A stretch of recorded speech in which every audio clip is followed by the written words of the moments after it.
Welcome to another episode of Tudo Tuga, the Everything Portuguese Soccer podcast by the fans for the fans. My name is Kevin Jesus, Christian Ferrer, Mitch Ferrer, as always, and we have a lot to talk about this week. And we're going to be talking, of course, with the Seleção, Portugal. Whew, that was, they never seem to do it easy, boys. They always have difficulties in qualifying for major tournaments. And for a little while there, it looked like they were going to be in big-time trouble against Northern Ireland. But thanks to our savior, Cristiano Ronaldo, yes, Mitch's favorite player, we were able to get the job done. Man, that game, intense. What happened? Well, honestly, we were texting, me and Mitch, back and forth. Fernando Santos, like, get your team right here. We're still, like, I don't want to keep bringing this up. We did win, but honestly, I personally believe, I don't know what you think about this, Mitch, that Ronaldo saved his job. I don't think he'd get fired, but I think he saved, Fernando Santos. Yeah. I usually am with you on the Fernando Santos roast train. Yeah. But in this particular game, I don't know that you can really fault Santos that much because... Yeah. Hold on a second. You're actually defending Fernando Santos? Is that what I'm hearing here? Breaking news? Not necessarily defending him, but if you watch the game, that team was just lackluster, especially in the first half. Like, couldn't put a pass together.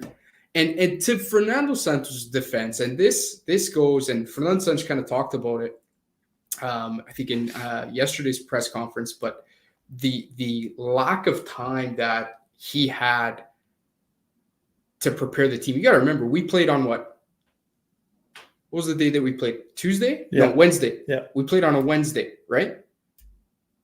There was teams coming off of games on Sunday. Like, you had 2 days to prepare a team. He hasn't seen these guys since June. And you get 2 days to prep a team for a World Cup qualifier? Now, every team's in that situation, though. For sure, Kev. But to that, like, to that point, I it's tough, man, because he's putting out a group of players, a lot of changes to the squad. It's tough to, again, try to get that chemistry going, especially because, as well as I do, he came into this trying to, enforce a very different mentality than the one that we saw at the Euro. He tried to put out a more attacking lineup. It was against the team that was going to sit back and defend. So it was to try and get some gel and chemistry with a group of guys that it comes back to it, man. When we're not playing as a team, we're Ronaldo plus another 10 guys on the field. And whenever you got Ronaldo on the field, you've always got a chance. But that team just could not string it together. We could not. There was no chemistry. You bring up a really good point that I want to touch on, and Christian, maybe you can touch on it as well. One of the issues watching that game is Portugal has a plethora of talent. I think we can all agree that we have an embarrassment of riches on this team, and it's something we haven't had for quite some time. But it seems like we're a team of individuals. We're not a team. So how do you fix that? Is that a coaching issue? Is that a matter of we just need to replace Fernando Santos, as we've talked about before? Or is that just a situation of, the guys just need to get the job done? So this might sound a little bit harsh, but it's just the way footy works. The responsibility always falls down on the coach. And I am with you. I do understand what you're saying. I'm hearing you, Mitch, with 3 days. Some players have, 2 days, really. 2 to 3 days. But this is not our first issues with him, man. At the end of the day, he's got to put the team playing. We have superstars on the team. And a lot of the things you bring up, I 100% agree. Like, there's a mentality to, everything around Ronaldo. But again, that falls down on the coach. You know what I mean? That you have to have a guy with culhões, to go there and say the right things and motivate the team. At the end of the day, it's on him. And I'm going to just keep saying this. We appreciate everything Fernando Santos did. I always hold a place for heart for Fernando Santos. He's part of our history. But if he can't get this team going, man, we can't just base it all on nostalgia. And I agree with that, Christian, but you can't say that the game, there was any blatant coaching failures that caused us to be 1-0 down until the 89th minute. Like, tell me, was there any coaching failures that you could see either tactically or player choice wise that you could pin that result on Fernand Sanch? Yes, of course. It comes down to player selection, who he's called up, starting 11, what and would tactics. you have done differently than what Fernand Sanch put out there that you think would have got us a different result? Man, again, I'm not the coach. I can go. I already gave you multiple times of my starting 11. Did you have a problem with his starting 11? Yes. What was the issue with his starting 11? They're like maybe Joe Madi could have started, or other players could have started. That a different mindset in the team. Different mindset. Dude, if he would have started João Mário over Bernard Silva, you would have lost your shit because you sat here a week ago saying that you wanted Bernard Silva. I'm not saying he has to start. I'm saying make the team work. They're not working. We're not getting the best out of players. Like, I get what you're saying. I'm not saying it comes down to one. That takes time to build. And yes, could you make the argument he should have already a better chemistry and a better core 11 to work with? For sure. But in a Seleção, you're always going to have the challenge of there's always going to be players coming in and out, potentially players that aren't fit come match day. And there's always going to be a challenge of trying to get chemistry, especially when a lot of these guys do not play together. Yes, I know. It's a huge challenge. I know what you're saying, but how much? And I honestly don't think it was down to coaching. These guys just weren't up for it. Ireland was up for it, man. Yeah. These guys were winning every 50-50 ball. They were defending like their lives depended on it. I'm going to tell you what I think was the problem. And you guys are going to bust my balls. But here's what happened. How many completely pointless crosses went into the box in 90 minutes? How many? Man, the whole game, they couldn't string a pass together. This is the thing. When the Seleção plays with Cristiano Ronaldo and there's no other chemistry going on there, the fail-safe is pump it into the box and let's hope Ronaldo gets ahead on it. And that's what we did for 90 minutes until it worked. So, Mitch, again, falls back on the coach. Why doesn't the coach go in there and fucking say something? Like, I don't want to keep beating on Fernand Sanch. I 100% listen. I'm listening to what you're saying. You're 100% right. But again, it falls down on the coach. He's the leader of the team. He's the one that has to step up. Maybe be like, Cristiano Ronaldo, you're not fucking taking free kicks no more. Or stop fucking stringing in passes. No, somebody else do something. That's the coach to motivate. You need a guy with culhões there. And I'm sorry, it's not just the players that are all like that with Ronaldo. It's the coach. The coach will never say anything bad to him. Will never fucking do anything to him. You know what I mean? So again, I don't want to be I don't want to be a sellout and just blame everything on the coach. I get it, but this is not the first game. I know what you're saying. 2 or 3 days, maybe it's a little bit harsh, but this has been going on for a long time. That's just it, man. Falta de ideias. Like the team has no creativity, and literally it was just constantly let's pump it into the box and hope Ronaldo latches a header onto it. I gotta ask you a question. I mean, it's hard to argue it because it ended up working, but our team is too talented to be trying to rely on just aimless crosses into the box for 90 minutes. Like, it was so painful to watch. Fernando Santos can play a system outside the two trinks or that defensive mindset. That's where I'm sort of getting worried. I don't know, like for what he did in Euro 2016 with the defensive mindset, motivating the team, gelling them together, that works. Listen, but do you think he has an offensive? He can build an offensive team, free-flowing soccer. I agree with you. He's not the right guy for the job, but guess what? He's not going anywhere. I understand. Yeah. He's not going anywhere. He's going to be there until at the very least the end of World Cup, and unless we don't qualify. Yeah. Unless we don't qualify, which had we lost that game was a very realistic possibility. Yes. So Ronaldo saved his job. That's where I'm going with it. So if we lose that game, do you think Fernand Sanch? I think. Okay. Oh, if Portugal loses are you asking if Portugal loses against Northern Ireland or if Portugal loses their next game against Azerbaijan? If they would have lost. No, if they would have lost against the Republic of Ireland, do you think Fernand Sanch would have been fired? I think he would have been borderline being fired, yes. I think at that point it's as much as they respect him and as much as he's done everything and everyone still has trust in him, and I still personally think it's the wrong decision to get rid of him at this point, just given how close we are to the World Cup. At the end of the day, results matter, and you need to get the job done. You need to get to the World Cup, and Portugal was in danger of missing the World Cup in a game that, quite frankly, they had no business making it that close. The Portugal should have been destroying them. Kudos to Northern Ireland. They played their hearts out. Mm-hmm, they played extremely well. And It's just unfortunate that Portugal are playing like individuals instead of playing as a team. And this is where, they always say a broken clock is right twice a day. And Mitch, I'm going to give you credit for the first time in a long time. I'm just kidding. But you're almost right. After watching that Qatar game, maybe Portugal does play better without Cristiano Ronaldo. So to that point, I brought some stats. You guys all know I like my stats. I brought some You love your stats. So I pulled up some stats. I did a comparison of essentially the last 5 games that the Seleção played with Cristiano Ronaldo and the last 5 games the Seleção played without Cristiano Ronaldo. And before you guys say anything, I filtered out the pointless friendlies, like the one we 7-0 win against Andorra. So I just did either World Cup qualifiers or Nations League games that we played without Ronaldo and the last 5 games that we played with Ronaldo. Here are the stats.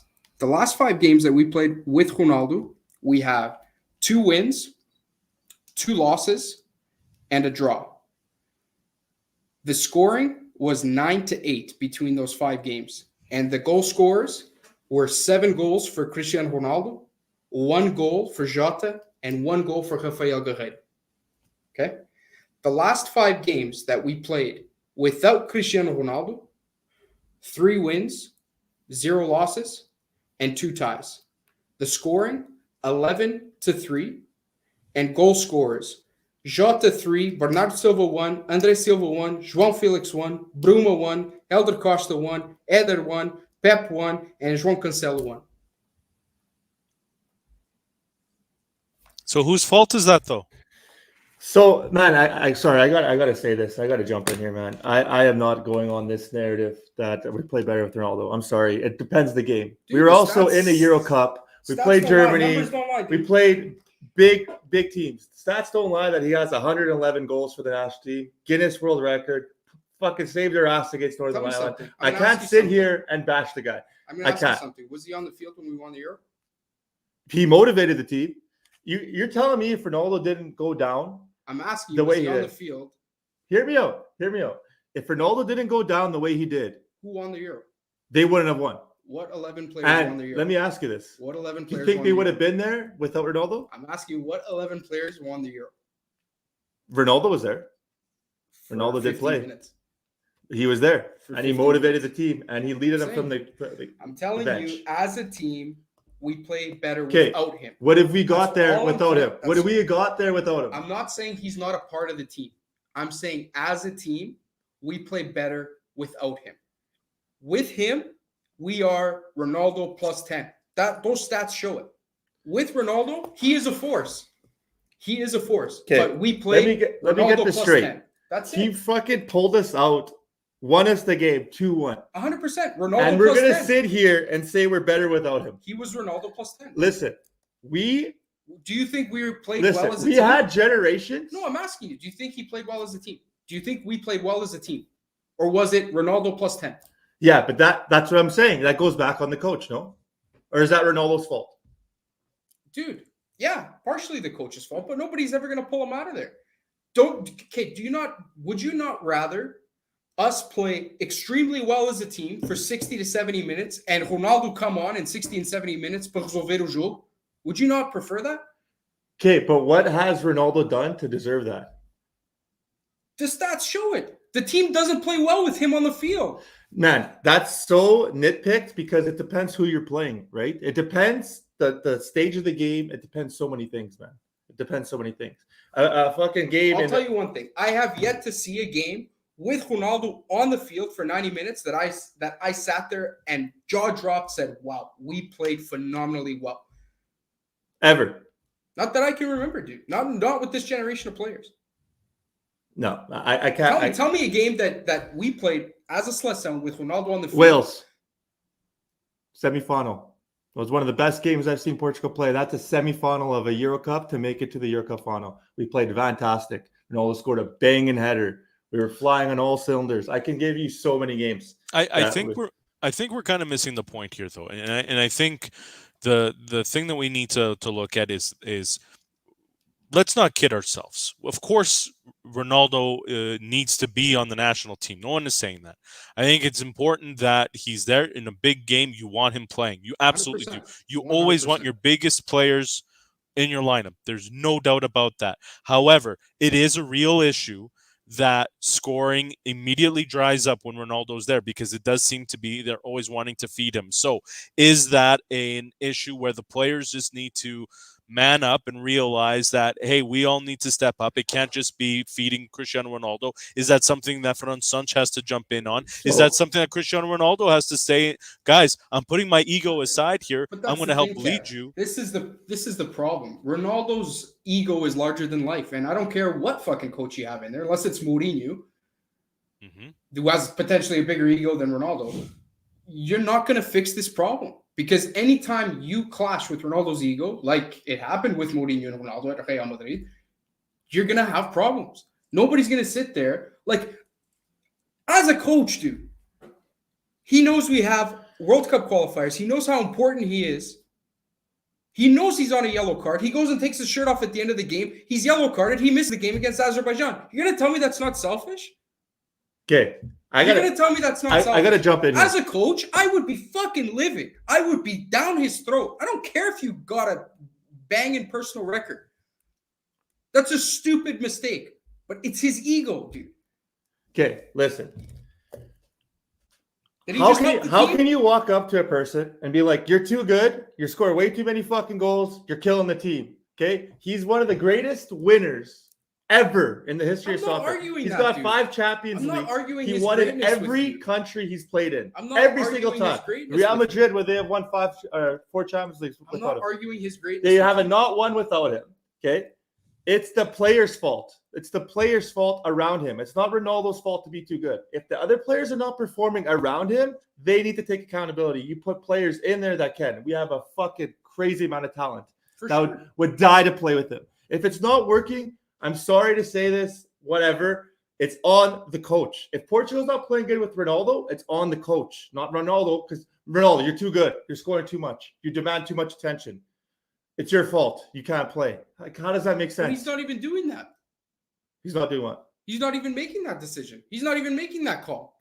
Fernando? Yeah. That's what I'm saying. So we're saying that we are arguing about different things. You're bringing up a point, and it could be true, that we're not gelling as well with Ronaldo. Okay? But what I'm saying is that's Fernando Santos' fault, not Ronaldo's fault. Potentially. And I agree. I agree he's not the right man for the job. I agree he's not the right man for the job. But I also think, I'm just making a general observation, that we play better.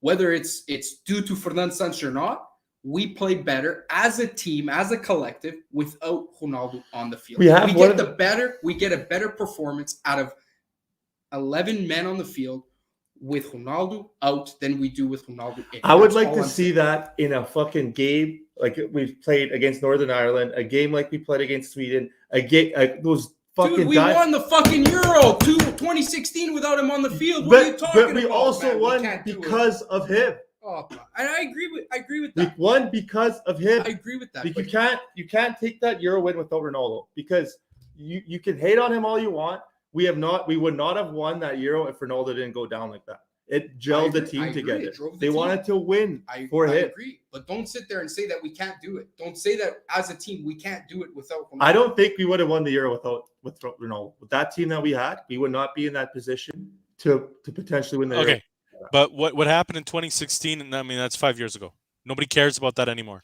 What matters is World Cup 2022. So Portugal right now and Serbia tied for first place, 10 points. Big game coming up against Azerbaijan. It's crazy to say that Azerbaijan is a big game, but it legitimately is, because they give us a difficulty. They give every team some difficulty, and they're having to do it on the road in Azerbaijan. So without Cristiano Ronaldo, does Portugal beat Azerbaijan? How does that game look? You guys gave me your rosters. Did you want to talk about that now, or do you want to just talk a little bit about your thoughts on the game first? We can do the rosters if you want. All right, go ahead. Start. Who wants to talk? Go ahead. Okay, yeah. So obviously a lot of players missing. Inasio's out, Potts out. A couple other players went down with injury. So I'm going to put Moutinho going in. He has a lot of experience. I also put Trincão in because they have that chemistry with Wolves. We need some pace on the wings with Jota and Trincão feeding in the ball to Andre Silva. I put Bruno Fernandes behind. Hopefully, we can get the most out of him in that cam role. Maybe he can bang a couple more goals for us. Padinha's in there, good ball winner in the midfield. We got Menge, a little bit more pace on the wings to feed balls to Andre Silva. Same thing with Cancelo. Yeah, that's probably the team I pick. And I think we win. Trincão. I think Trincão came in really well. Yeah, against Qatar, he's that creative player that's willing to take on a guy one-on-one. He can beat a guy, get a good cross in, cut in with that left foot. He likes playing on the right to cut in on his left. And he played great against Man United. Really good. Yeah, he did for Wolves. Probably one of the best games I've seen him play yet. Yeah.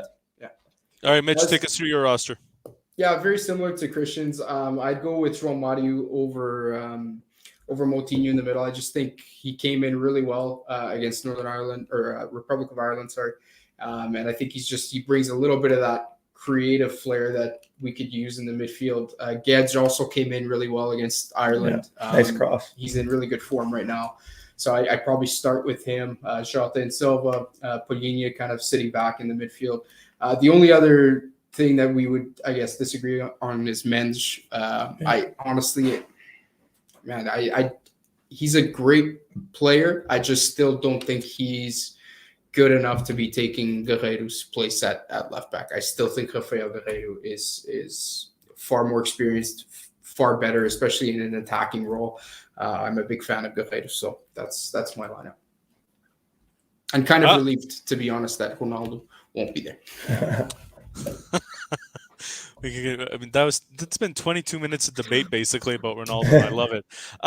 Hey, how about though Portugal did play well against Qatar? I mean, I know it's Qatar. I know it's a friendly. Things are very different that way. But again, we talk about players really stepping up and really starting to show themselves. And I mean, hey, you guys criticized the decision for this guy right here, Otavio. He got the job done. He played pretty darn well. I gotta say, he was one of the better players on the field for Portugal. So I'm still not a fan of the call-up of Otavio, but he's there.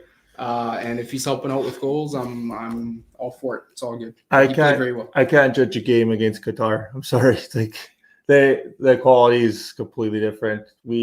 Anybody would look good against Qatar with our pool of talent. So yeah, he did good. I'm not taking nothing away from him. He scored a nice goal. Great draw for him. It's Qatar. I like this. So here's to this point. Fernando came in, made wholesale changes to the entire squad. I think almost 11 changes to the squad. There was changes at every position. See, this is my issue with Fernando Santos. You don't get a whole lot of games to try to get the chemistry. And I think if we all can sit here and agree that the chemistry is really the major problem with our Seleção, you need to take advantage of friendlies like this to get these guys playing together. Because guess what? He made 11 changes against Qatar. He's going to make 11 changes against Azerbaijan, arguably. Like, as a coach, man, you really need to take advantage of these friendlies to try to start to get that chemistry together. So all the guys who played together against Qatar, for the exception maybe Andre Silva, they're not going to be playing against Azerbaijan. Yeah, that's why I'm a big fan of the Nations League. Nations League, I thought it was a really great format. Because it gives them more time to rotate and play a little bit more competitive games. Although they're not most likely their starting 11, but like you're adding on, it's good to see different players there, right? Yeah. So I am a big fan of the Nations Leagues for that reason. When you're going into like a qualification game, yes, it's hard to pick a starting 11, get that chemistry going when right away, like you said, 2 or 3 days in. Well, especially because I don't know if you realize this. So we played in Portugal and we had to fly to Hungary to play this Qatar game. And then we're flying to Azerbaijan. With all the travel time, you're not getting a ton of training time. Yeah. So like the game against Qatar, in my opinion, as a coach, you want to put out the probable starting 11 that you're going to be putting out against Azerbaijan to make sure that these guys are getting some practice playing together in a competitive environment. Like, I don't get that mentality. I get that you want to see different players, but the game right before a qualifier against Azerbaijan is not the time to make 11 changes to the starting 11. Like, But to you that have the point, opportunity to do so, though, because that when you have a situation where you don't have a lot of time to prep, unfortunately, you have to deal with the cards that you play with, the cards that you're dealt with, right? And I don't think that was a bad decision. In fact, I think it was a great decision because I think you saw some confidence building, and I'm very curious to see how Bruno Fernandes ends up doing here against Azerbaijan. João Mario has been just a stud since rejoining the national team. Like, I don't necessarily disagree with it. I think it's going to be. I think it's going to be a big move. Can I just add on to that real quick? So as a coach, it's also tough because you don't want to play your best players against Qatar too, because if they get hurt, you know what I mean? Somebody takes a knock. Now they can't play against the qualification game in Azerbaijan. Also, I know it's not his job to think about this, but a guy gets hurt in a friendly game, misses the Champions League game. I have no problem or Azerbaijan in switching out a couple of, like giving Anthony Lopes a starting net. Yeah, great. Give Domingos Duarte a start at center back and give Pep a rest. Like certain key elements you want to swap. Like at most 4 changes, including a keeper. But try to keep the core players together so that these guys can build on their chemistry. Like you want to slot in an Otavio just to see how he does in a game like this and sit either Bruno Fernandes or someone else. Sure. But to make 11 wholesale changes, to me that it's a waste because most of these guys aren't going to play against Azerbaijan. Yeah, because you're going off the base of chemistry, right? Exactly. You have a limited amount of time to build chemistry. Again, that's where you got to have a balance, right? Yeah. Do you want to play like a starting play, like a star player, quote unquote, against Qatar and get him hurt, or do you want to build your chemistry? So it's just that balance that it's tricky to figure out. Yeah. So the debate heats up about the Seleção, and no doubt the debates will be heating up later this week as we get the first Big 3 meeting of the season. Sporting taking on Porto. My goodness, that's going to be a huge game, and we've talked about it before. Even though it's early in the season, there is very little room for error, obviously, in the Portuguese Liga. So what happens here? Because Sporting, Christian, has made a couple of changes to their roster, some significant changes to their roster. Yeah, so I was talking about him a little bit earlier, Nuno Mendes. He was the 3rd highest or 2nd highest, maybe don't quote me on that exactly, selling left back in the history of football. If he does end up going, it's a $7 million loan deal plus $40 million option to buy. In coming back was a player, Sarabia. So we're going to be missing this player. He's a really good player. Nuno Mendes, he did really good for us. Big key element for us winning the league. So where do you see Sarabia slotting in for So I was actually. By the way, just look at all these trophies. Can we just talk about all the trophies Sporting is still made? Look at all those trophies. And he was 18 when these pictures were taken. So he's very young prospect, very good player. Lots of. Anyways, talent. Mitch asked about Sarabia. Yeah, so Sarabia.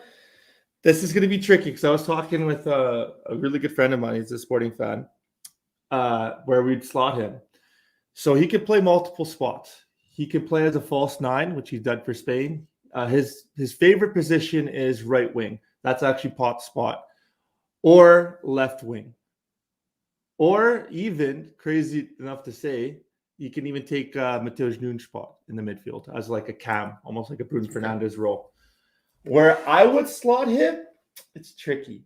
The way Paulinho's playing, I could play him as a false 9, playing off Jovan, Pot, or Nuno Mendes, Pot. So I'd like to see him there, but I think he would get slotted on the left. So it'd be left wing. So he would take over Jovan Cabral? Yeah, I think that's where he might go. It's tough because that's such a beefy position. We have Nuno Sanch, Jovan, and then now him. I could see him slotting on the left. Because he's not going to take Potts. No. Definitely not. So yeah, he could play as false 9 or left wing. That's where I think he's going to go because Mateus Nunes is playing really well. So that's where I think he's going to go. So is this a must? But before you get to the point you're going to make, is this a must-win situation for either team, or is it still too early? My heart says it's a must-win, but I think it's a little bit early. I think a draw here, it's still a pretty good result, especially we want to win, obviously, and we're at home. We should go to win. But after playing already Braga and Porto and Famalicão away, a draw here is not the end of the world. Like, it would be a poor result, but it's not a must win, I don't think. You don't think it's a must win? I don't think so. I think you can't lose this game. But to be a must win, I don't think it's. I don't know with the way. If you could beat Santa Clara, yes, and Sporting draws and Port draws, you're now 5 points. Is it 5 points back? Let's take a look right now. Let's take a look right now. Yeah. Benfica right now has 12 points. So Sporting and Porto both behind with 10. So yeah, it would be a 5-point difference if someone loses. 4 points. 4 points. 4 point difference. So because Benfica would go to 15, and then Sporting and Porto would each have 11. So it's. I thought you were saying if one of them lost. Okay, yeah. Yeah, if they tie, you're 4 points back. If you lose, you're 5 points back. So yeah, if we lose a 5 point, yeah. So but don't forget, Benfica hasn't played Sporting, hasn't played Porto, hasn't played Braga. There's a lot of big games. We'd be going in playing Porto already, Braga already, Famalicão away. I know a lot of people don't see Famalicão away as a big game. We personally have a lot of problems with that, so that's a big game for us. So those are already 3 huge games that we've played, and being 4 points back. So Benfica would have to go in and beat Sporting. They'd have to go in and beat Porto. They'd have to go in and beat Braga. That's also a big ask, right? So that's what I'm saying. I don't think it's end all be all. If you guys lose, we want to win. It's very important to win. I'm going to emphasize that. I just don't think it's a must win. I'm going to disagree because I think it is a must win, especially for their confidence, because you've got the game against Porto, you've got a Champions League game a few days later, and then if they end up losing, Benfica presumably will beat Santa Clara, but that game will be tough too because Santa Clara is no pushover, but presumably Benfica will win that. Well, then now suddenly you're getting all that pressure on, especially if they don't get a favorable result against Ajax. I believe Ajax is their first game in the Champions League. Well, now you're going to start getting that panic, and then you're going to start getting in your head, and then that becomes an issue. And that's where I think that's where it might become the must-win situation there for Sporting. I know what you're saying, but we were talking about this last week. This is one of the most competitive Portuguese leagues in a long time. Like, people are going to drop points. Yeah. Porto's going to drop points. They already did. Benfica's going to drop points. Sporting's going to drop points. That's my point being where I don't think it's hit the panic button. We don't beat Porto. Porto's a big team. Yeah. We want to win. I'm going to emphasize that again. We should win. We're at home. But I don't think it's hit the panic button. The league's done. You know what I mean? I do personally think the other teams are going to be dropping points as the year goes on. Yeah. So, Mitch, for Benfica, you had mentioned before that Champions League is kind of their main focus here. Just given their hot start to the season, does that change anything going into the Santa Clara game? Well, I think the big thing was just getting in.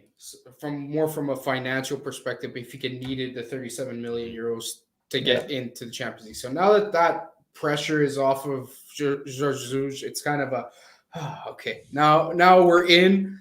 Let's see how it goes, kind of thing. I mean, because it's results driven in terms of the financial rewards in Champions League, every game is important. So I think as a team, they're going to still want to focus on that. But again, I think Benfica is in the has the luxury of relying a little bit on their depth to still get them the results in the Liga while banging out some results in Champions League. So we're playing Dynamo Kiev. I think that's going to be a fairly easy win for us. Yeah. It should be anyway, the only one in the group. But so we're going up against Santa Clara. Everybody knows Santa Clara's having a lot of issues in terms of COVID and players being out injured, and they lost one of their key guys, their key forwards there. So I think Benfica should, even with a secondary starting lineup, we'll call it, they should still be able to get a win out of Santa Clara, and then be able to bring in some players fresh against Dinamo for. Do you think they're going to get out of the group? Dude, I'm always going to say yes. I know, but with your heart, my heart says yes. Your brain my brain says it's really going to come down to they won't finish last. I don't think we'll finish. They won't finish last. No, I don't think we'll finish last for sure. But I think the most beatable team is going to be Barcelona.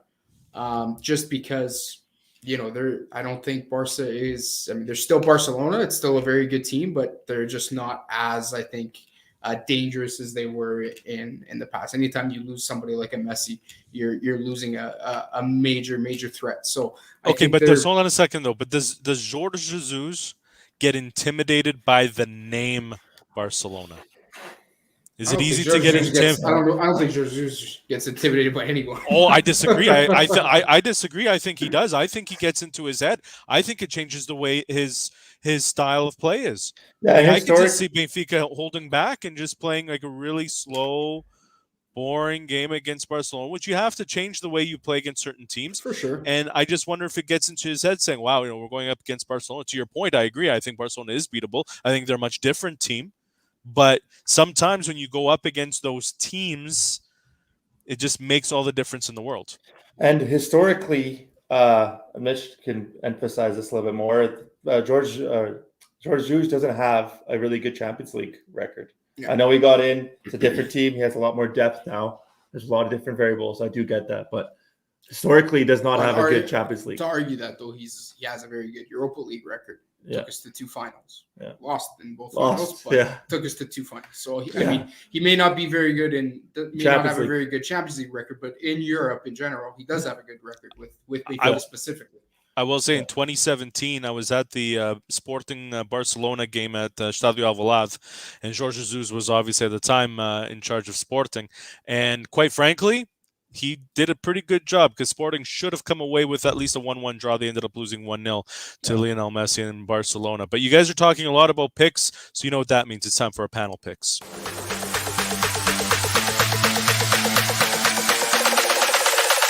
Hands up, then we gonna drop.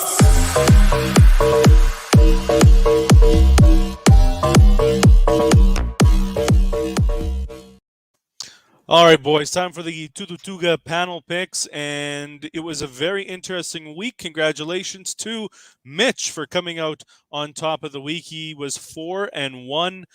He got everything right. We all got the Canada game wrong. Did you guys happen to watch that game, by the way? No. It was intense. It was one of the most exciting games that I had seen in a long time. In Canada, Honduras, there were 13,000 fans at BMO Field. And you would have thought that it was a European powerhouse type game. Like it was, the fans were on their feet all game. The atmosphere was electric. Canada played extremely well. So it was really exciting to see all of that play out. But again, Mitch, you are the big winner, 4-1 on you called correctly to the Republic of Ireland and Azerbaijan. You said it was going to be a draw, and you got that one right. So well done there. So let's take a look at our picks for this week. So here we go. We've got, let me just pull this up full screen. There, perfect. Portugal, Azerbaijan, we're all going with Portugal. No surprise there. Serbia, Republic of Ireland, we're all going with Serbia. Sporting versus Porto. I'm not gonna lie here. Christian, you surprised me here picking the draw. You're always Sporting. You're always picking with your heart. You're going with the draw. Are you scared? Not scared. I just know how these big games go. They sort of cancel each other out. I'm trying to. You're scared. Trying to pick you're saying. You're scared. No, not scared. Not scared. I have a lot of experience with these big games. Last year, we beat Porto in a cup game. We tied them twice last year. So I just see it going the same way. I think they're going to cancel each other out. Porto's in great form. How do you feel about Ruben Amorim pulling out? Because I don't think it was a coincidence that Gonçalo Inácio, Pedro Gonçalves, and who's the other one? Coates got and Mateus Nunes, all 4 big key players for Sporting, called back from the Seleção. Yeah, Porto got called back a player too. But honestly, maybe you're right. Smart on Ruben Amorim, because I don't think that's a coincidence. I think that's Ruben Amorim. You know what? I can't really comment. Maybe it is. I hope it's was like that, because if they're hurt, if they're screwed. But maybe it's a big slap you to Fernand Sagi too. He had Pot, the top goal scorer, to play 1 minute. So why is he going to go there and waste his time? If it's the player calling that, I don't agree with it. If it's Ruben Amorim, whatever, right? I'd like to see him play, but I don't think Inácio would have played unless maybe it was against Qatar. Yeah. Pot historically didn't play a single minute in those games. No, So I think he would have got some playing time. yeah, but maybe it's a slap you to be. I think it was more a he slap in knows the he's got face. a massive game against Port. Yeah. And Honestly, he's trying to save his players. it's tough because I never want to like prohibit a player to not play for the national team. It's not my style. But Long yeah. story short, Christian's scared. That was the point of the story. The moral of the story. Christian is scared. He's going with the draw. We're all going with Benfica. USA, Canada. That game gets started here in about 2 hours, being played in Nashville. Both of you going with US. I'm going with the draw. I'm going with the draw simply because I think that Canada has an explosive offense.